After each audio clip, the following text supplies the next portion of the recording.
Welcome to Soul Garden. So today we're gonna be harvesting these cherry tomatoes, these beautiful cherry tomatoes.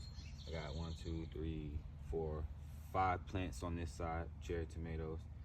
I wanna show y'all real quick though, right in here, you see how the leaves are starting to die out on me? On this specific one plant, and it's, it's a little bit throughout there, but it's only on that plant. I just noticed that. I think that's blight, what they call it. So I went ahead and I did a hydrogen peroxide mix with water treatment, and that's supposed to clear it all out. I've done that mix before on other plants and it's worked. But if you look at the fruit are all healthy.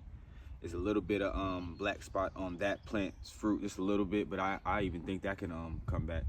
So yeah, we're gonna go ahead and get some of these off. I got a couple right here. Just the way to get them off is, based on my knowledge, you just spin them right off like that. Spin them off. They pop right off.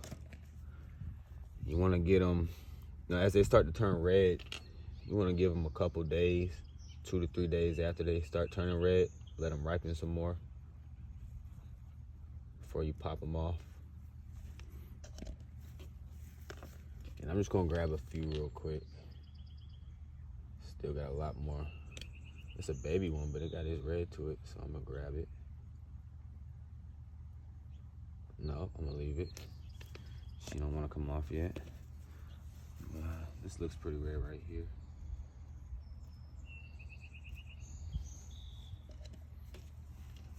Grab a couple over here. And you should know, like, when you harvest, when you get the fruit off, it also helps the plant to, ripen and produce the remaining tomatoes and help them get bigger, while also, producing more fruit overall. But yeah, that's all I'm gonna grab for right now. We'll let these, get a little bit bigger, a little bit more red. And I will come back with an update.